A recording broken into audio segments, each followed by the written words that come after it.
I am Maggie Koerth-Baker, and I am the science editor at boing.net. And I'm Christina Agapakis. I'm a synthetic biologist, and I blog on scienceblogs.com. My blog's called Oscillator. Great. It's nice to meet you, Christina. I don't think I've ever talked to you before. Yeah, nice to meet you too. So Christina and I were going to be talking a little bit about, first off, I'm working on a book currently about the future of energy and 3 big trends that are going to be shaping the way that we think about energy and make energy and use energy into the future. And I know you do a lot with synthetic biology and designing biology. I'm really excited to hear about that. And then I know we both want to talk a little bit about feminism and blogging and women in blogging and also cheese. And I love cheese. So Me too. I'm really excited to hear about your book. Yeah, what you're working on.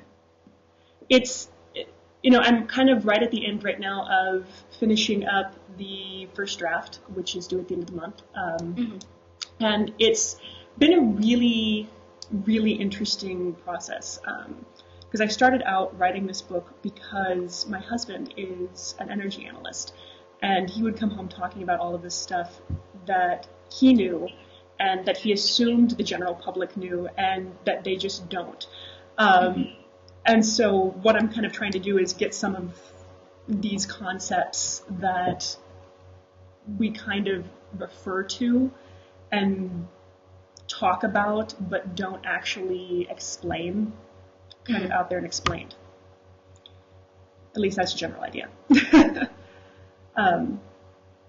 I'm really fascinated by the designing biology thing, though, and I wanted to kind of maybe start there. What is the, I know a tiny little bit about this, but what is the, what are some of the goals of synthetic biology? I think everyone who calls himself a synthetic biologist probably has different goals about what they want to do. Sort of what biology can do is sort of the idea. So it's biology is awesome and does a lot of really awesome things. And the idea is, what can we make biology do that maybe it doesn't do already? How can we design biology in order to better understand some of the really complicated things that go on inside of cells and use those to do things like make fuels or, help the environment in some way or, make energy, make new things. So lots of people have lots of different goals. I'm sort of very broadly interested in the ideas of how do people say, if they want to design biology, what does that even mean? And I think people don't really know yet what it really means. So it's a really exciting time to be a synthetic biologist, and I think, maybe it always will be, because I think nobody really knows what it's really going to be and how it's all going to turn out. But there's a lot of really exciting projects, a lot of people trying to make new fuels, make new things. So it's very cool. So with the fuels, is this like, is this like the stuff where you're using algae to make biofuel, or is this something different than that? You're using what to make biofuel? Algae. Oh, algae. Yeah, that's part of it. Some people work on algae. My lab, we work on photosynthetic bacteria, which are pretty similar to algae, trying to get them to make various fuels and different things.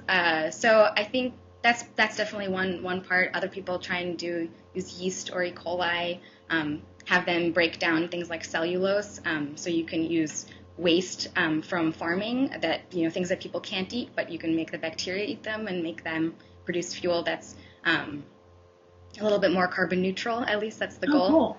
Yeah. That's really fascinating.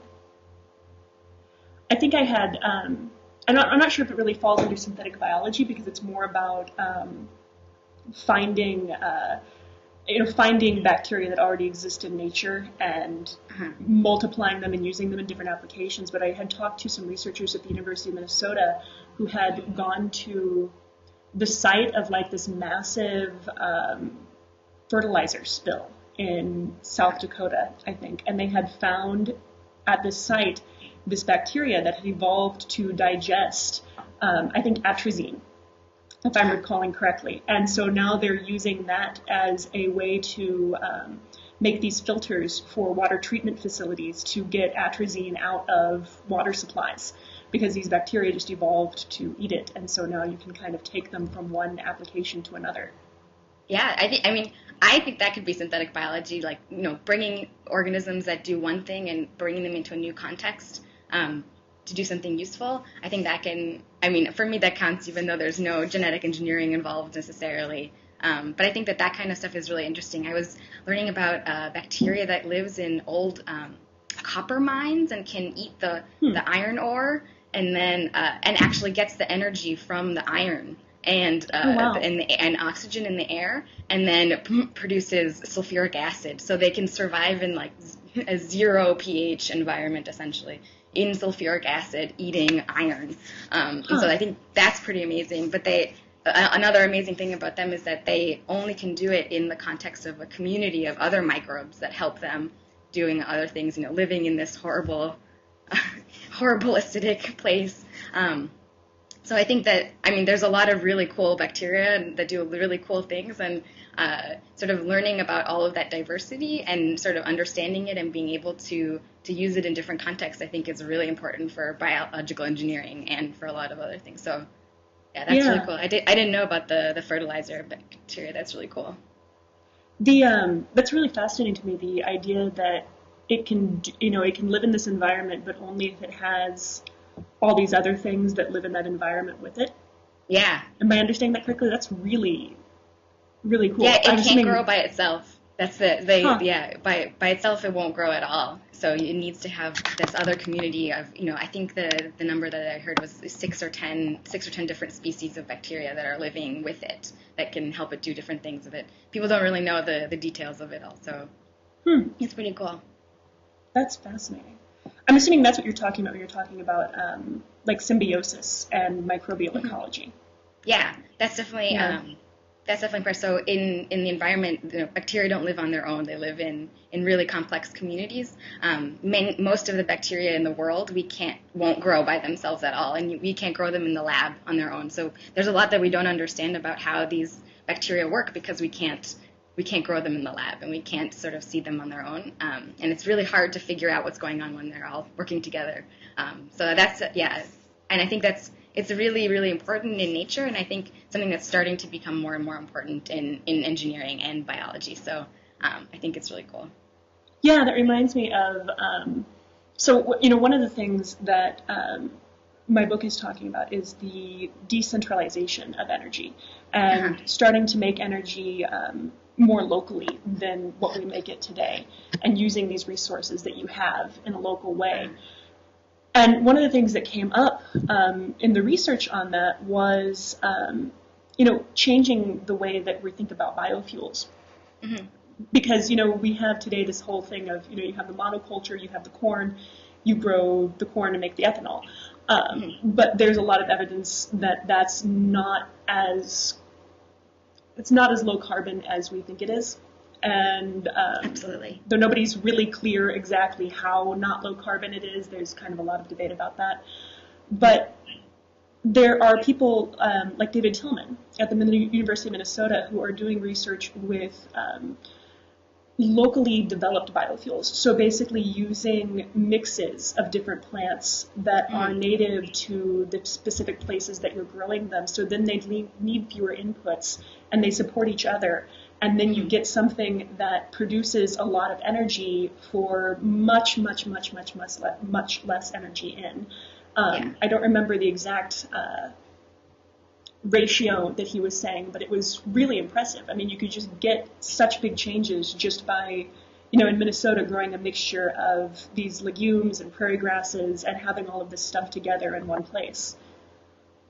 Yeah, that's really the way. You don't want to be shipping sugar cane to a factory to make ethanol and then shipping the ethanol away. So I think definitely having the local and sort of decentralized energy is really, I think, the way to go. When I sort of talk about energy, when we talk in synthetic biology, though, we end up sort of talking really specifically about, very small pathways, and it's hard to sort of see that big picture. So I think it's really important, to have these kinds of conversations with people who understand more of those sort of, the more large-scale issues of how things are going to be distributed, how things are going to be produced.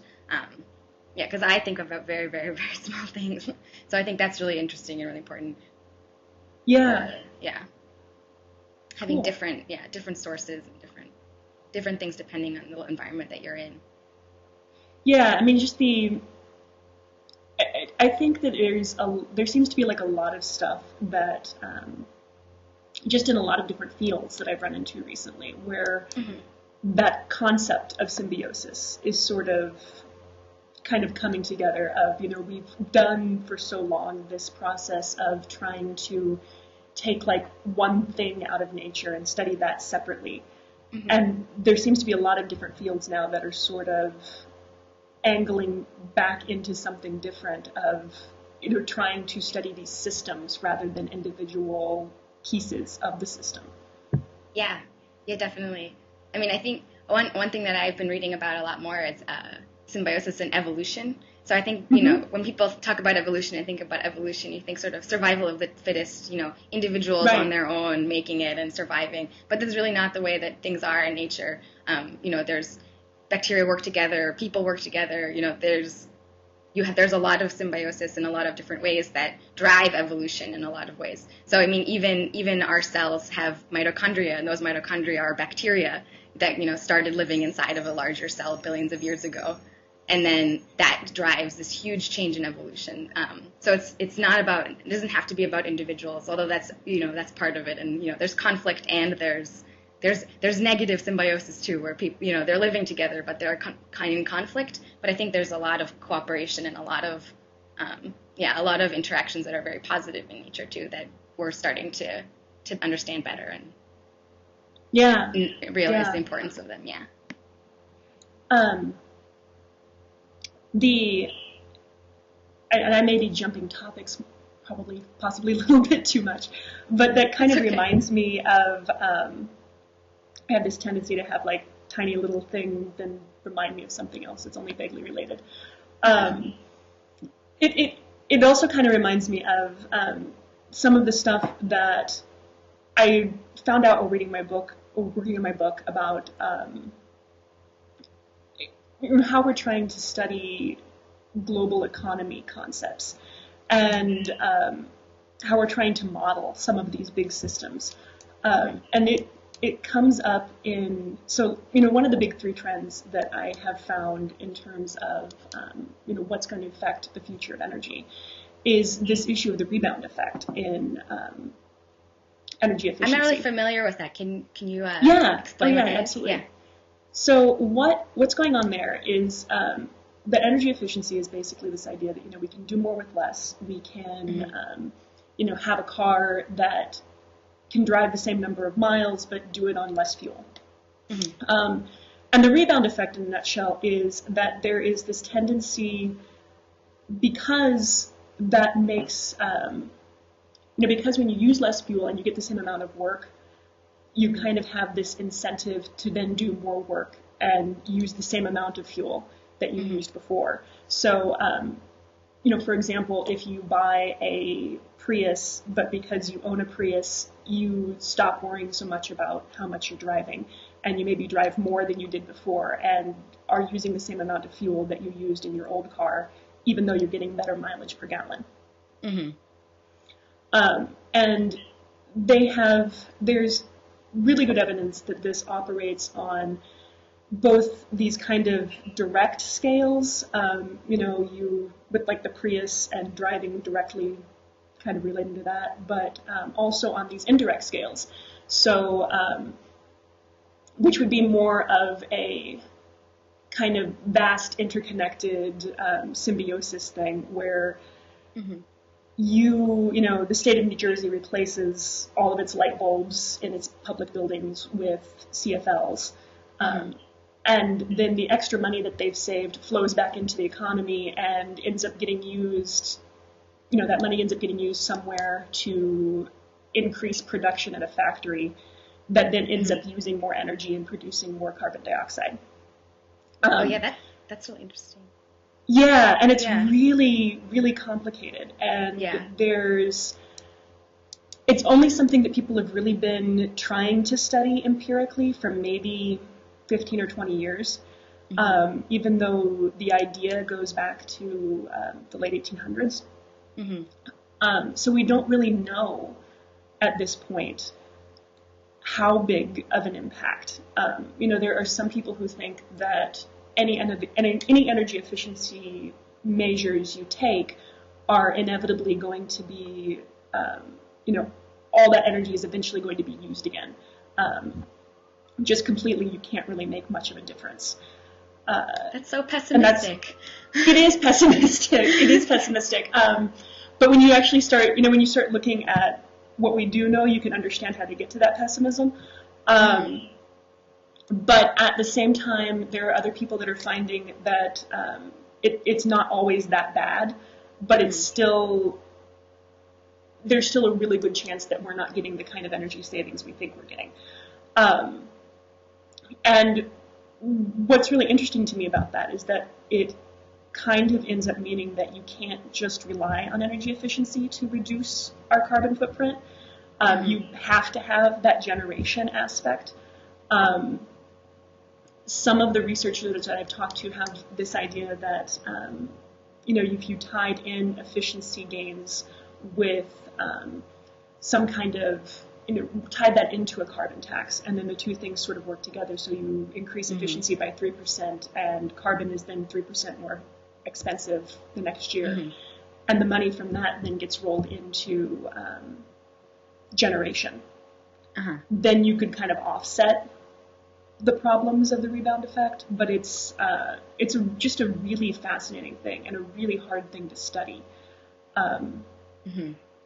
Almost everything that exists empirically is for direct rebound, like the previous example I told you about, and everything that we know about how it affects indirectly and on like an economy-wide basis is mostly just modeling and some guesswork.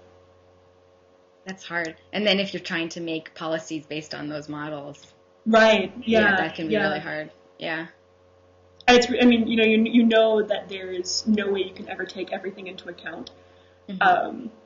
And a lot of the models assume this idea of, the perfectly rational consumer in society, which doesn't actually really necessarily play out in the real world, but they know how do you account for non-rational consumers? Yeah. So it's... how are you non-rational? Yeah. That's right, yeah. So it's a really confusing thing, but it's interesting, so... Yeah, I remember reading about or learning about this in the context of cities, I think in the Radio Lab episode, where they're talking about cities are really efficient, and like per person who lives in a city, in a larger city, you use less things, there's unit pipe per person, like in the water, water infrastructure, or, amount of electricity per person in a house or an apartment building versus an individual house. But that people in the cities, though, end up using more in the end because there's also a higher density of people, more sort of culture, more things to do, and then people do more things, and then you don't end up with as much efficiency in the end. So I think, it's hard. It's very hard when you have so many things to worry, like that are all sort of part of that are all connected. And so, when everyone has their own little pet project of what they want and what they think is going to solve every problem, but they actually are all connected, and it gets really, really hard and really frustrating I guess it can make you pessimistic too about what. And I mean it's I think so. One of the big things that kind of comes up in my book is that this can't just be one thing. It has to be all these tiny little changes that add up into something bigger, and they all kind of have to work together. And if they don't work together, then you don't necessarily get what you think you're getting out of them. And I have to say that did make me more pessimistic by the end of the book than I was at the beginning, just because the trying to get all these things to work together and trying to get them to happen in the order they need to happen in, and at the same time when they need to happen at the same time, like that kind of coordination is so complicated, and I don't really know how well we can do that. Mm-hmm. I don't know. We have to work together symbiotically. Yeah. No, I think it's hard because we hear so many different things too, and like, there's people saying like, oh, we're going to reduce this much electricity by this day, or like we're going to make all of our energy by renewable sources by this year, but it seems so abstract and so far away, and it's very hard to sort of think of what are the steps that you need to get there, and what would it actually take to reduce that much, and what do you replace it with? How do you do it? I think that's really one thing that I think it's hard and it's missing, and that just actually reminded me of then you have things like electric cars, which right now basically are coal-powered cars, because electricity comes from coal. And so it's hard because it's like, people want to make a difference, and you're like, oh, I'm going to get an electric car. But then how much better is it? Like, what are you? It actually is better. And then it is better. Okay, good. They have, so Argonne National Lab has a big software, project where they are doing a lot of those life cycle analyses. Oh, good. Okay. And most places in the country, you are, in fact, better off with the plug-in hybrid car than you are with a gasoline-powered car. Okay. And that's because most of us aren't totally coal. Mm-hmm. Most of us have like some mixture of, coal and nuclear and hydro and, whatever tiny little piddly sliver of wind and solar. But there are places where it's not better. I think one of the things, if I'm remembering correctly, one of the things on their map was something like West Virginia. Your plug-in hybrid may not really matter in West Virginia. That stuff is really interesting, and and it does matter, and it gets overlooked a lot. Or at least it gets overlooked by the general public. The research is going on, but people don't know it's happening. I think another thing that ties into that for me is the, you hear people talk about, well, why don't we just switch everything over to wind and solar? And, the truth is that we can't really do that with the grid that we have right now. Like, our electricity grid, we don't have any way to store electricity on a large scale. So everything that gets made has to be used then. We have to have the right amount that we need at any given point. And basically what I hear from, every researcher across the field is that we can really only get to, if you're being optimistic, 30% variable renewable energy penetration in any given part of the United States before you have to have storage. Yeah. And you just can't go further. There's a lot of crazy projects these days trying to get grid storage from variable storage. So actually, my lab is one of the crazy projects. That's really cool. Projects. Yeah. So the government, and I think DOE and ARPA are funding a lot of sort of like lithium batteries, like make better batteries so you can store better. But one of the crazy ideas is, can you make living organisms, engineer them to use electricity in some way, or like use the power that you can get from electricity that's variable, and then turn it into a liquid fuel that you can store and then use in transportation, for example, or for burning again and making electricity. So it's far in the future, the possibility. Right. I think the technology is still really young, but I think that's definitely something people are working on, and people are trying crazy new things, which maybe is the way to do it a little bit. It has to sort of be together. You need to the sort of things that are going to work in a short term, things that could maybe someday in some percentage work some in the future, and then coupling to like the simpler, not simpler, but more regular everyday things. Yeah, I think there's not really good public understanding about timelines. Yeah. I mean, there's not really good scientific understanding of timelines yet either. Like, for us, it's like, sure, yeah, in 3 years we're gonna do this, but it's like, I think that, I mean, it's always takes longer than you think it's going to, right? And you know, and the models are like, well, this is how long you have before this happens, and you know, so, you know, before it all goes downhill. So I think whether the technological timelines match up with the and then we all die timelines. Hopefully, yeah. Hopefully it'll beat, the technology will beat the we all die timeline. Yeah. That's really or we cool can actually get it done. On, like, the bacterial storage thing sounds really fascinating. Yeah, I mean, it's a pretty fun project. There's a lot of crazy ideas. The idea is, can you make electricity either have the bacteria directly eat the electricity, and people have found some species that will grow. So there's, I'll start from the beginning. So there are microbial fuel cells, basically, that are, like little tanks with bacteria that come from dirt or the soil, and those bacteria, in the process of their natural metabolism, instead of breathing oxygen, they breathe metal. So when we breathe oxygen, the oxygen is used as to accept an electron at the end of metabolism, which is sort of really complicated. But basically the idea is, instead of putting that electron on oxygen and getting that energy from that way, they drop their electrons on metal. And so if you put them in an electrode, they'll actually produce current. And so you can get very small amounts of current from these bacteria, enough to like light a little light bulb sometimes, or people use them to power sort of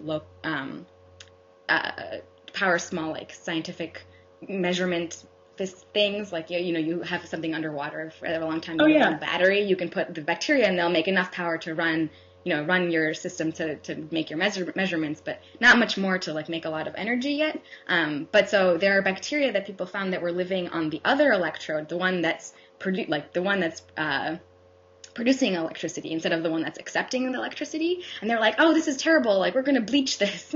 Like, get rid of this stuff that's living that's eating all this electricity. But now that people are like, oh my gosh, if things can eat electricity, then maybe they can use that energy from the electricity directly and use that to make a fuel. And so that's something that people are starting to study right now, or thinking about ways to more chemically turn the electricity into a chemical that the bacteria can eat again. So like thinking about new ways to use different sources to feed. Like, so yeah, we were talking about, prairie grass versus corn to feed bacteria, right. But like this is like, can we use, sulfur waste from wastewater? Can we use, this electricity that is variable and we can't, and sometimes goes too high and sometimes is not enough. So can we use that electricity? Can we use other small chemicals that come from electricity? So I think, thinking about new sources and new ways to use things that can be wasteful or, not sufficient for energy production. Right.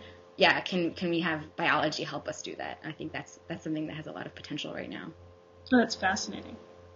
Do you, and this may be like way too early to ask a question like this, but if you had, a fuel cell that was made out of essentially bacteria, would it be something that could be smaller than, the fuel cells we have today that are, battery chemistry? Is it something you could do in a smaller amount of space?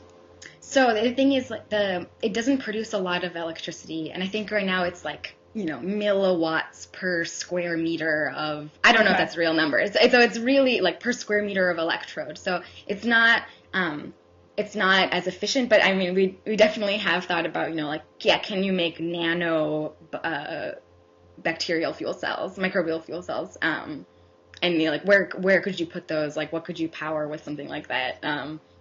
Talking to like people who do sort of micro robotics, could you also have these micro robots powered by bacteria? That's something we've definitely thought about, but I don't know how feasible it is. That's really cool stuff. Well, I know you had mentioned cheese, and I love cheese. And I saw the photo that you had posted of penicillium. And loved that. That was just amazing, amazing shots. What's going on with bacteria and cheese? Well, so I have to admit, I was a very picky eater when I was younger, and so I never really loved cheese, and really like my love of cheese is grows every day because of my love of microbes. And I used to really hate blue cheese, and I thought it was like the worst thing ever, and now I'm tolerating it and starting to love it because I know that the blue is this penicillium, and it does really cool things, and it's that's really rich microbial environment. And I think that that's really cool. So my interest in cheese is definitely as a microbiologist these days, and sort of thinking about the microbial communities in cheese. It's really exciting. There's a lab at Harvard that I've been sort of talking to a lot, where they're studying these microbial communities, and actually that's where the pictures came from. The professor is Rachel Dutton, and she had a class on imaging and using different kinds of microscopes, and so she had all this different microbe-rich foods to look at under the microscope. So that's where the pictures came from, and they study sort of all these microbial communities, and it's really exciting and really fun. And the thing that is the most fun to me these days is that the bacteria on cheese are very, very similar to bacteria on the human body in sort of really fun and interesting ways. So the Swiss cheese is made from bacteria that actually make armpit smell. Which cheese? Swiss cheese. The Swiss bacteria, cheese. Yeah, Emmentaler. Yeah. Oh wow. So that was pretty fun to learn. So the holes come from the carbon dioxide that those bacteria are producing and exhaling while they're ripening the cheese. And blue cheese actually has bacteria that produce that are very similar to the bacteria that live on human feet. So like Limburg cheese, I guess maybe I don't know if that's a blue cheese. Yeah, Limburg cheese smells like feet because it has the same bacteria as our own feet, which is pretty cool, I think, and enough that there are species of mosquitoes that prefer to bite humans, and they can sense that smell of feet, and so like when you ever get mosquito bites that are like clustered around your ankles, it's probably that species of mosquito, because it smells the feet smell and comes and finds them, and so you can trick these mosquitoes into thinking that they found a human by putting out Limburg cheese, and then all the mosquitoes will go towards that and they'll be attracted to that smell. So that's I'm going to use that in Minnesota next summer. Oh yeah, that's a good. But then we'll just have Limburger spread out all around the backyard. It'll be great. Yeah, as long as you don't get too close, you won't get the mosquitoes or the smell. It'll be great. Yeah, excellent. Yeah. Does anybody know why the cheese has this similar bacteria to what is on people? Does it have anything to do with the people that were making the cheese? I think that's part of it. I mean, also originally cheese, like if you get raw milk cheese, that milk has bacteria in it and that comes from the cows. Right. And then as you're producing it and like storing it and moving it around, there are bacteria from the place where you live and from, your own hands as you're making the cheese can get in there. So I think there's definitely a symbiosis there between the cheese and the people who make the cheese, which is really fun. And some actually, another interesting one is there are a lot of stinky cheeses that have washed rinds. So like as they're aging, they'll wash the cheeses with salt water and sort of keep them nice and moist and warm and salty, which is a lot like human skin. And so then you get a community on the outside of these cheeses that actually looks a lot like the community of bacteria that lives on human skin too. And those are often the stinkiest of the cheeses too. So I don't know. Yeah, it's definitely really fun. And we went to the cheese shop down in Harvard Square, and we were like, "Give us your stinkiest cheeses." And we started playing around. Yeah, it was like we're doing this for science. So it's been a lot of fun, sort of thinking a lot about cheese and eating a lot of cheese. It's good. That's awesome. Yeah. I know the other thing we had talked about, like when I was reading over your blog before this, you had a post on there about women in blogging, which has been a big topic in the science blog, inside baseball community since, I guess, Science Online 2011. And I thought you had a really interesting take on that just talking about women in science and women in science blogging is kind of leaving out a whole lot of diversity. And I think that there's a good point there, because I think that when we try to talk about it simply in terms of, we need to have this diversity of men and women, we tend to end up with that meaning a lot of white Western men and a lot of white Western women. Yeah. Like I did a post about women in blogging for Boing Boing, or not women in blogging, but women in science for Boing Boing last year. And I got, Carolyn Porco and Dr. Kiki and several other people to kind of write about their experiences being female scientists. And then I had posted it, and I went out in the backyard to do some kind of errand and realized that I was pretty sure that everybody on that thing was a white chick. And it occurred to me, I'm thinking about diversity, but I'm not really actually thinking about diversity. And I'm kind of curious, how do you think that diversity ought to be addressed? What do you think is the better way to talk about that? I don't know. It's a hard question, and I know Kate Clancy, who wrote the post that sort of inspired a lot of the talking about women in science blogging over the past few weeks. She wrote another blog post about other kinds of diversity in terms of science and in the blogging community. And that post got a lot fewer hits, a lot fewer tweets than the other one. So, and so she was started to saying I don't know, and she had I think a very nuanced and careful approach in thinking about diversity, because it's I'm a white chick too. I don't know, I have a lot of privilege. I have a lot of things. I don't know what the right thing to say is, and I don't know what the right way to do it. And it's a hard question, and I've been talking a lot about it with my friends in lab, and even my lab is a lot more diverse than the community sometimes. And it's well, who's blogging? Why? Who's speaking up? There's definitely problems in terms of diversity within science, and who's in science, who's becoming a scientist. But even then, who in science is writing about it and talking about it and trying to get more people involved. And I think that there's a lot of it's a lot of really complicated things. Again, there's a huge problem, and there's all these different issues, and I don't think there's going to be one way to address it or solve it, or that's what I think. Yeah. Well, I totally agree. I thought it was really interesting. So I was doing, I had a post about women who had worked as, pre-computer computers during World War II. And in the course of prepping that post, I went to Wikipedia, and their Women in Science I saw that post. Yeah.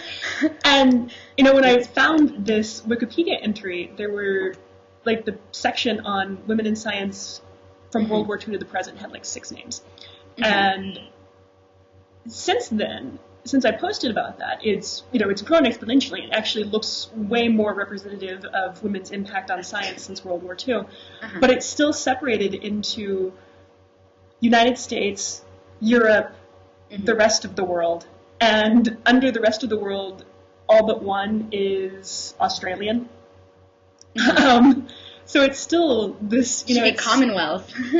Right, yeah. It's hey, we're all British here. A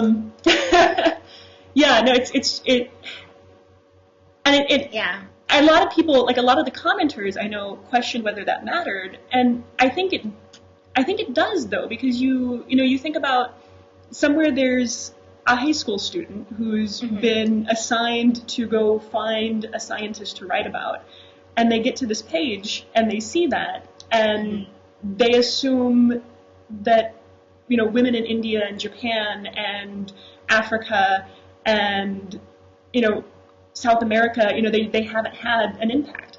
Mm-hmm. And that's not the case. And and I don't, I think you're right, there's no real easy way to solve that, because a lot of it comes down to participation and how you make a community that people with different points of view feel welcome contributing to.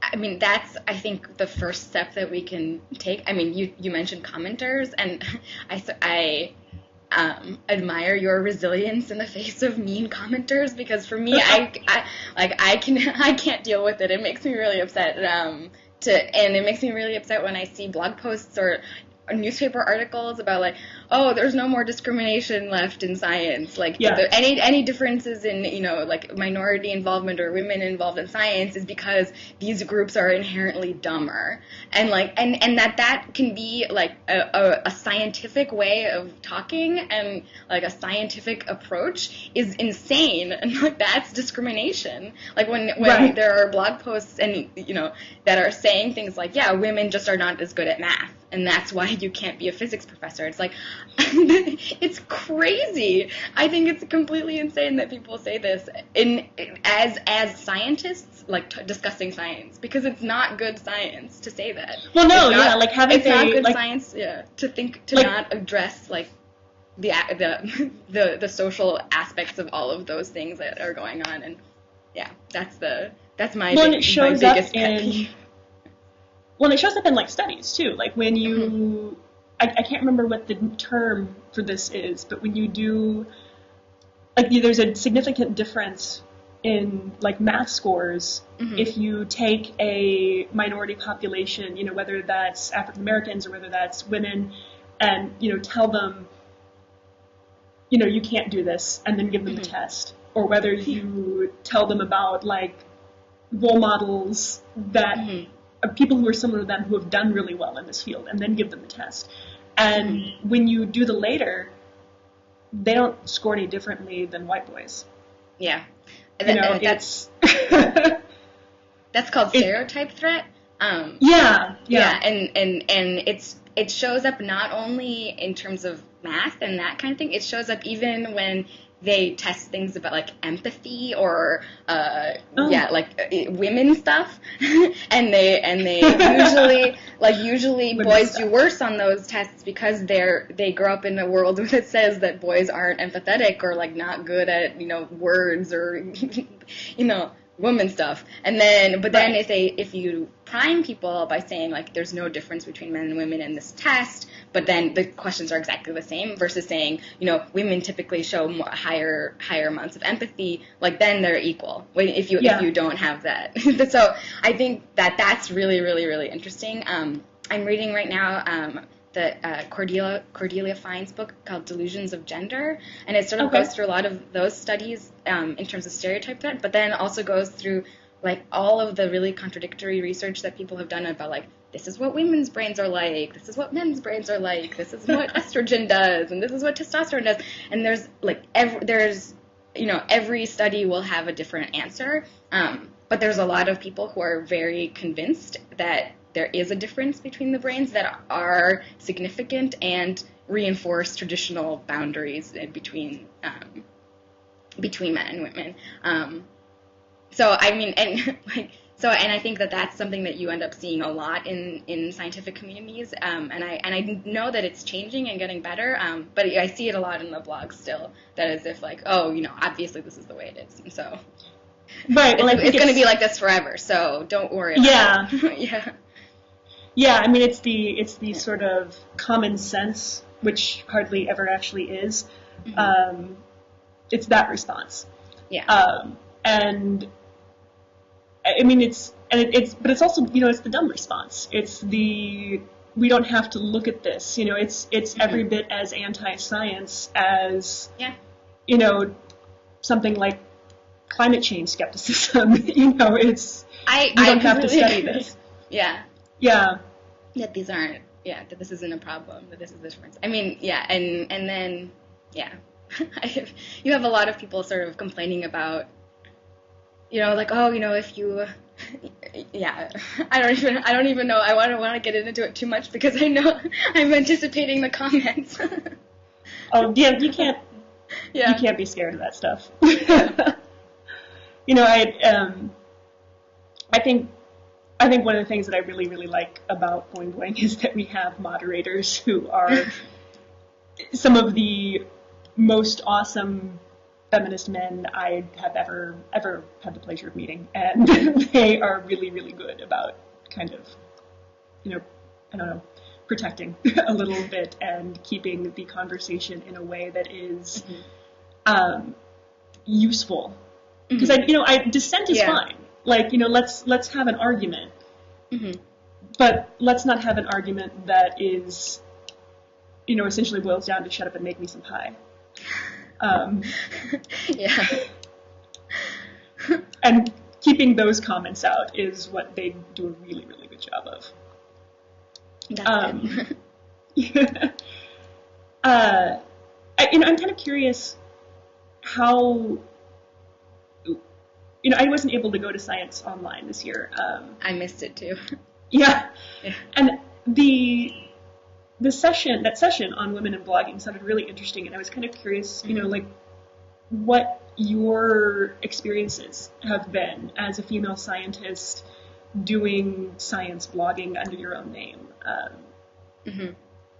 I've seen a lot of people talk about having this weird sort of, because you're a woman, people think that, people think they can say things that they think are compliments but aren't actually compliments. Like, oh, you're just sexy. That's what just being a woman is like, I think, in general. Yeah. It has nothing to do with science blogging. Yeah. I find, like, I end up with a lot of people who are like, well, I'm so surprised that you're interested in that. Yeah. Like, because, yeah. Yeah. No, I work in a more engineering field, like, even though biology is pretty 50-50 these days, is in terms of, my graduate program is 50-50 men and women, but the synthetic biology is definitely more male dominated because there's more engineering, and which is still a little bit slower to change. But I remember asking this question to, like, a group of my friends at a conference of synthetic biology who happened to all be boys. And then I was like, isn't it weird that, like, I'm the only woman speaking at this conference? Like, isn't that terrible? Like, we should have more women in synthetic biology. And they were like, well, it's engineering. Like, it's duh. And then started talking to me about, like, how women can't lift cannonballs over their heads and therefore, like, can't be in some infantry division in the military. I was like, this is irrelevant to whether or not you do bioengineering. Do you lift cannonballs a lot? I was like, I'm pretty sure you can't lift a cannonball either.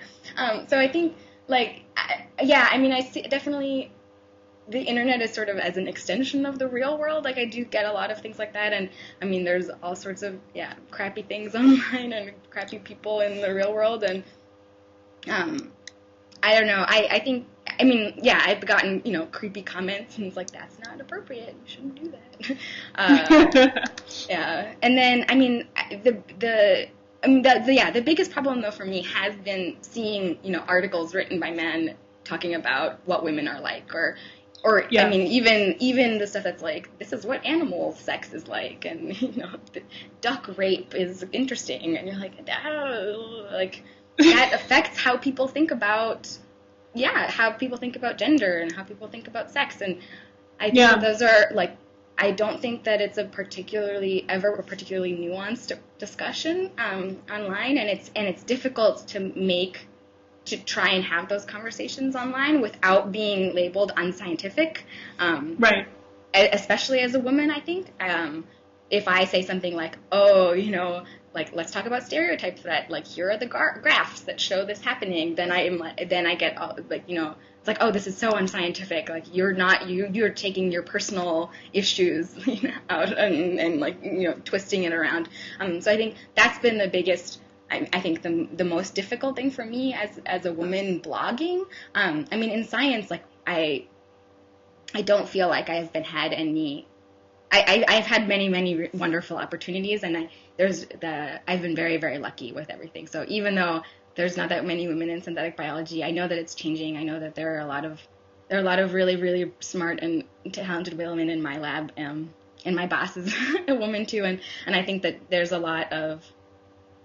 I think that it's gonna get better. I want it to. This is somewhere I'm optimistic, and I hope that I think that the start would definitely have to be though that we can have.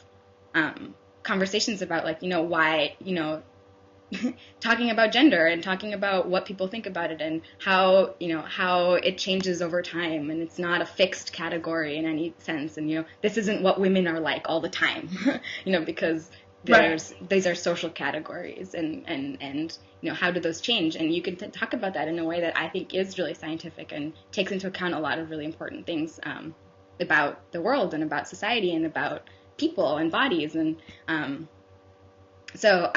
that's where I want to see a change to first before I think anything else is going to happen. Random side note, kind of connected to this. I'm sort of curious, from your perspective, engineering being slow to change in terms of getting women involved. I've run into a lot of discussion over the past few years about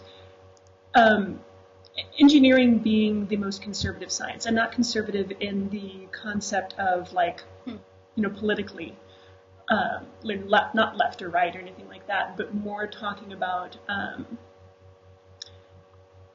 acceptance of change. And it kind of it's come up in, I know there's a paper about, 2 years ago, talking about in the Middle East, when you have these people that go into terrorist groups or that become fundamentalists, that a lot of them are engineers. And even in the U.S., engineers tend to be more religious than other sciences. And then when you look at the list of 30,000 scientists that signed on to global warming isn't happening thing, the majority of them were people from the engineering fields, which I just kind of thought that was really interesting. And it's also kind of interesting to me being married to an engineer. I'm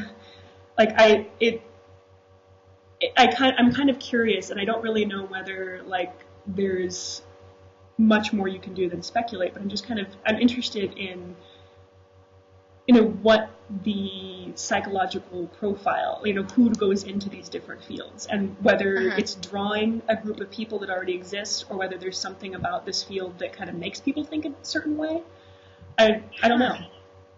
I don't know. That's really interesting. My dad's an engineer. My parents are from Greece, and in Greece, the smartest people become engineers, and they have, their national exam, and the people who get the top score in the national exam go to school for engineering. And my dad is a very smart guy, and he's an engineer. And when I was saying I wanted to be a biologist, my family who still lives in Greece was like, really? Why? Why do you want to do zoology? That's for dumb kids. You should do engineering.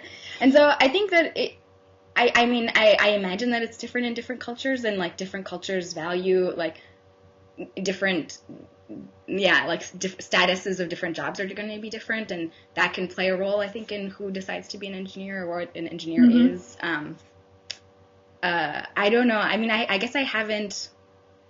I definitely don't know. I haven't seen that in the bioengineers that I know. I wouldn't say that it's more conservative than. The bioengineers I know seem crazier and more open to crazy new things than a lot of the biologists I know, and they want to make changes to how science is done in ways that I think more traditional biologists are less open to. But yeah, I don't know a lot about what you were saying, the petition or whatever and all that stuff. Yeah. And I don't know. I hesitate to say, this is what engineers are like, or versus anything else. Because it's not just one thing. My husband is more on the architectural and mechanical engineering, and to him that concept made sense when he read about it, because he he thinks of engineering as attracting people who are both attracting and then grooming people to kind of think in absolutes. Mm-hmm. Like in some of the other sciences, you might have more shades of gray, but in engineering, you have this exact number, and that there's always an answer. And if there is not an answer, then you have the wrong answer. And his perspective was that could he could see how that could sort of lead to that perspective. But I mean, I don't know. That's just kind of a random. Well, I mean, that's definitely something I see. My community and my lab is, mostly a lot of biologists, a lot of engineers who now sort of call themselves synthetic biologists or biological engineers. And the engineers are definitely, wish that there was an answer, but in biology there usually isn't. And so, they want things to be, really predictable and really, modular and really easy to abstract and standardize, and that's just really not how biology is right now. And I think that it's definitely a very interesting thing to watch people sort of change as they sort of get more used to biology and what they think is important about sort of how messy biology is, whether that's a terrible thing that should be completely changed and we should start from the ground up, rebuild a cell to not be so complicated, and versus let's maybe we should use evolution to our advantage. I think that there's that's really interesting. Yeah, thinking about engineers do want things to be I put it in my computer and then it works. Right. A bridge builder is never gonna make a bridge and it's going to work 10% of the time, which is it would be a high estimate for biological engineering, where it's okay, I'm gonna put these things together and we'll see if it works. There's just I think he was talking about just an uncomfortability with uncertainty. Mm-hmm. And that kind of made sense a little bit to me, but I don't know. Yeah, I see that, I guess. So we are almost we're almost at an hour. Okay. Was there anything else that you wanted to talk about?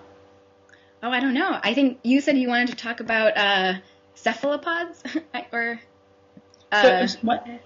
About octopi. Oh, what's the I don't know what the plural was. What the consensus was.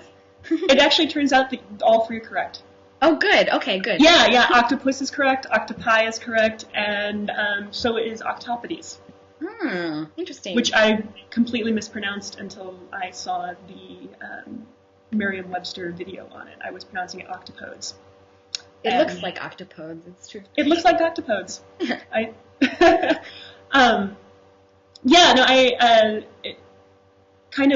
Actually kind of thinking about designing biology. Mm-hmm. I did a presentation for a IJRC symposium at the University of New Mexico that's all about neurobiology. Mm-hmm. And so what I wanted to do was kind of figure out, a little bit about the intelligence of cephalopods, octopuses and squid and cuttlefish, and what just kind of how those animals' brains worked and how they were able to get the kind of intelligent behavior that we see in those animals from something that's not a vertebrate and isn't related to vertebrates in any kind of close way whatsoever. And one of the interesting things that I found out in the course of that, though, is that because of how their brain is structured, so instead of, they have about, if I'm recalling correctly, they have about as many neurons as a cat brain. But instead of having them all in, one central place, they have maybe a quarter of them in a central brain, and all the others are spread throughout their body in little nodes. That's really weird. Yeah. Oh, it's incredibly weird. That's cool. I don't know anything about this stuff. This is really interesting. Yeah, it was just mind blowing to me, and apparently it works. The way it works is that the central brain makes these decisions and then basically outsources the job of carrying them out to these other little mini nodes all throughout the arms. Wow. So you get this kind of coordination of, all of these different parts of the brain working together all throughout the body just to do things like, lift, pick something up and lift it. And it sounds more complicated, but it's actually in some ways easier to understand, or like easier to replicate.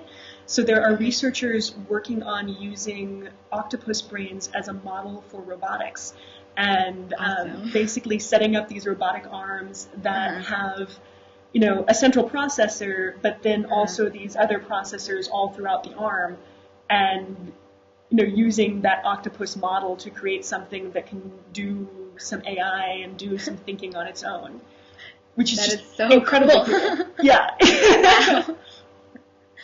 Yeah, no, that was my favorite part of the entire thing. And That's awesome.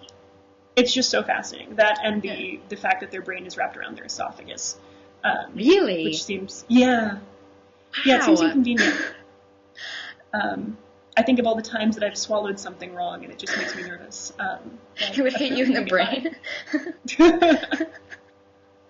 Yeah. So that was the really interesting thing about cephalopod intelligence, and also it plays out in their color change abilities as well. Because I'm not sure if you've ever seen videos. How much can they change? Like, how drastic is the color difference? Completely. Really? Yeah. So like, how you imagined. Have you imagined chameleons were when you were a little kid? Octopuses are actually that. Wow. There's a video in the presentation I did, which we have up at Boing of this octopus. Like at first you don't think you're looking at anything. You think you're looking at like this seaweed, and the camera gets close enough, and suddenly like a chunk of this seaweed turns into an octopus that then just swims away, and you had no idea it was there until its eye opened and it took off swimming. And they can do that despite the fact that their eyes are colorblind. Interesting. Yeah, and their skin can match the color. Yeah, their skin matches it can color. See color without. Yeah. That's so crazy. I know. Wow. At least that's the theory right now. Like the theory that the Roger Hanlon at Woods Hole, who I was talking to, his theory is that they have light sensing photoreceptors spread throughout their skin, and those are what is picking up the color, even though their eyes can't. That's really amazing. I know. I wonder. I wonder why. Like, why wouldn't it also be in their eyes? Like, why don't they need the color vision? I guess I don't. Or did it just like not get there yet? I don't know. I don't know. I mean, my guess is that they had eyes first, and that then the photoreceptors in their skin developed later as a response to hey, we can change, but you change better if you can actually tell what color you're changing into. Do but I don't know. Other animals have photoreceptors in their skin cells? Is that I've not heard of anything else. But, I have no idea. how did they get this there? Is the first time I've heard of it. It's really interesting. That's so cool. Yeah. I need to learn more about octopus. Yeah. And I'm not even sure, he was talking specifically about octopuses, so I'm not even sure whether that is also true of squid and cuttlefish. I think it is. Because the squid and the cuttlefish can also do the same kind of color change stuff. In fact, that was the other really interesting thing. Like the color change, they're basically like jumbotrons. You can do moving images, not just like one color to another. So the how cuttlefish, fast does it change? Do you instantly. Could you actually have a movie? You probably could. I mean, I guess if you wanted to like, I mean, having seen like some of the movement patterns that they do, and it's basically like, it's not anything really complicated, but it's like stripes that just move from one end of this cuttlefish's body to the other, and over and over and over again. And so, I mean, you know, theoretically, you could probably genetically engineer an octopus to be a movie projector. Okay, that's my goal for that's my next project. Octopuses. Yeah. Film octopuses. Yeah. Yes, I like it. I like it. Good. LCD octopus. Yeah. Or yeah. Excellent. Awesome. I think that's a good place to stop. Yeah. No, I think that's great. Good to end on. Yeah. It was really good talking to you. Yeah, it was fun. It was good to talk to you too. Hopefully this will get edited into good shape and go well. I'm going to post about this on Boing also. Okay. Just so that there's a link there. Awesome. Yeah. Great. Super. So yeah, we'll talk soon sometime. Yeah, absolutely. Absolutely. Have a good rest of the day. Oh, thanks, you too. Bye. Bye.